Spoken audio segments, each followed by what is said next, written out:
একই রাতে পরপর 4টি চুরির ঘটনা, আতঙ্কিত বাসিন্দারা। আজ বৃহস্পতিবার সকালে 4টি পৃথক চুরির অভিযোগ দায়ের করা হয়েছে মালদা থানায়।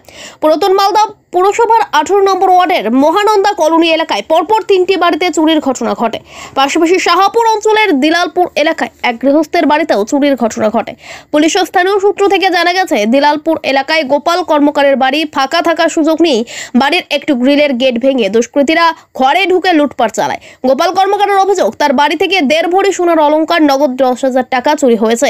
অন্যদিকে পুরাতন মালদা পুরসভার 18 নম্বর ওয়ার্ডের মহানন্দা কলোনি এলাকার সিদাম মণ্ডলের মুদিখানার দোকানে চুরির ঘটনাটি ঘটে। পাশাপাশি ওই এলাকার ফুলবতী সরকার, শিবশঙ্কর সরকারের বাড়িতেও পরপর চুরির ঘটনাটি ঘটেছে। মুদির দোকান ও 3টি বাড়ি থেকে নগদ কয়েক হাজার টাকা ও বাড়ির বেশ কিছু মূল্যবান সামগ্রী লুট করে চম্পট দিয়েছে দুষ্কৃতীরা। মুদি ব্যবসায়ী সিদাম মণ্ডল বলেন, তার সিসি ক্যামেরায় চোরের ছবি ধরা পড়েছে। দোকানের কাঠের একটি পাল্লা ভেঙে বেশ কিছু মূল্যবান সামগ্রী চুরি করা হয়েছে। সিসি ক্যামেরায় ওঠা সেই ভিডিও পুলিশকে দেখানো হয়েছে। পুলিশ জানায়, অভিযোগের পরিপ্রেক্ষিতে তদন্ত শুরু করা হয়েছে। সিসিটিভির ফুটেজ দেখে দুষ্কৃতীদের খোঁজ চালানো হচ্ছে। ব্যুরো রিপোর্ট, আমাদের চাঁচল। সকালে উঠেছি 4টার সময় উঠেছি, উঠে বাথরুম গেছি। বাথরুম থেকে এসে দেখি ওই কলে হাত মুখ ধুচ্ছে, এই কলটাতে হাত ধুচ্ছে, ধুয়ে টুয়ে তারপরে ওই দুটো ব্যাগ হাতে করে নিয়ে এখন কি বেরালো। তখনই আমি বললাম যে কি আছে দাঁড়াও।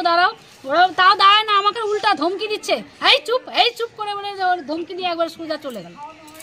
তখন আমার ছেলে, আমার স্বামী বেরালো, বেরিয়ে তখন চোর করে মানে দোকানে গেল। দোকানে ঢুকে দেখে যে দোকানের গেট খোলা। তখনই ওরা বলছে যে চোরে সব নিয়ে গেল। তখনই আমরা সব পিছন দৌড়ালাম। দৌড়ে গিয়ে তারপরে একটা জঙ্গলের মধ্যে ব্যাগটা ফেলে টেলে দিয়ে ওখান থেকে ও পাঁচিল টপকে বেরিয়ে গেছে। আর ওকে ধরতে পারিনি, খালি জিনিসটা পেলাম, ওই জিনিসটা নিয়ে আমরা কি চুরি গেছে তাও? চিনি মনে করেন যে হরলিক্স, কমপ্লান, তারপরে যে বডি অয়েল, এগুলো ছিল, তেল, টাকা পয়সা ছিল। কত টাকা? 9,000 টাকা ছিল। ওটাও নিয়ে গেছে? হ্যাঁ, ওটাও ক্যাশ বাক্সে ছিল, ওটা নিয়ে চলে গেছে। কি মনে করছেন কোথাকার চোর হতে পারে? হ্যাঁ, কারা করতে পারে এগুলো? এগুলো তো চোরেরই কাজ, যারা মদ মাতাল এগুলো কাজ। আর কারা? যারা নেশা টেশা করে? হ্যাঁ, নেশা ভাঙ করে, যারা এই নদীর পাড়ে 7টা জুয়া খেলে, ওদেরই কাজ এগুলো। পুলিশকে জানিয়েছেন? হ্যাঁ, পুলিশকে জানানো হয়েছে। এসেছিল পুলিশ? হ্যাঁ, পুলিশেই তো আপনারা ঢুকলেন আর ওরা বেরালো। কি চাইছেন? আমরা চাচ্ছি এটা তদন্ত হোক, আর এর কোনো ক্ষতিপূরণ আমরা চাচ্ছি। আমরা তো গরিব মানুষ না। মুদির দোকান না? হ্যাঁ। কি নাম আপনার? আমার চামেলি মণ্ডল। ভোরবেলাতে আমাদের এখানে 3টে বাড়িতে চুরি হয়েছে। মানে একটা মুদিখানার দোকানে আমাদের বাড়িতে, প্লাস আমাদের পাশের বাড়িতে থাকে। ওনারা এখানে থাকেন না, ওনারা মানে ইসলামপুরে চাকরি করেন, থাকেন না। ওনাদের বাড়িতে কী চুরি হয়েছে জানি। আমাদের বাড়িতে অনেক কিছু চুরি হয়েছে, শাড়ি কাপড়, সোনার আংটি, টাকা পয়সা, তারপরে মুদিখানার দোকান থেকে অনেক মালপত্র চুরি গেছে। তবে আমাদের সন্দেহ মানে যারা নেশা করে তারাই চুরি করেছে। তা আমরা চাই মানে এটার জন্য তদন্ত করা হোক। আমরা পুলিশের কাছে দাবি রাখছি। পুলিশ এসেছিল? হ্যাঁ, পুলিশ এসেছিল, দেখে গেছেন। মা মারা গেছে আজকে 1 মাস হলো। তো আমার মেয়ে গর্ভবতী ছিল, আমি মেয়েকে নিয়ে গেছিলাম আমি বাচ্চা হতে। তো জামাই একাই থাকে, তো জামাই আসা যাওয়া করতে থাকে। তো এক বন্ধুর একটা প্রোগ্রাম ছিল, ওখানে রাত্রে আসতে পারেনি, থেকে গেছিল। ফাঁকা পেয়ে সোনা গয়না টাকা পয়সা যা ছিল সব নিয়ে চলে গেছে। কতটি সোনা হবে? তাও 1.5 ভরি সোনা, 1.5 ভরি সোনা হবে। রকেট ছিল, মালা ছিল, মঙ্গলসূত্র, আংটি ছিল। টাকা তাও 15-16 হাজার টাকা মতো ছিল। তো কিভাবে ঢুকলো চোর? ওই যে বাথরুম ছিল, বাথরুমের মধ্যে হয়তো করতে একটু ফাঁকা ছিল, ওই ফাঁকাটা দিয়ে ঢুকে গেছে।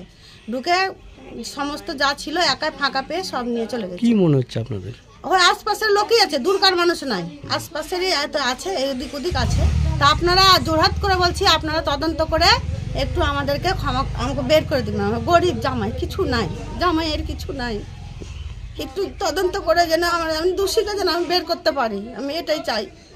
কি নাম আপনার? আমার নাম আমতি দাস।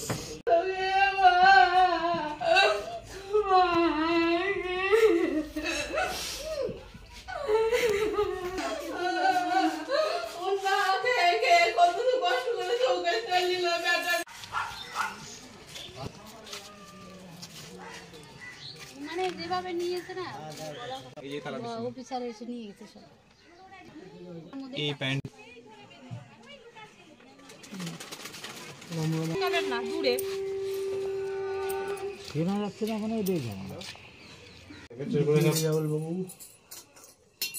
সব খুঁজেছে।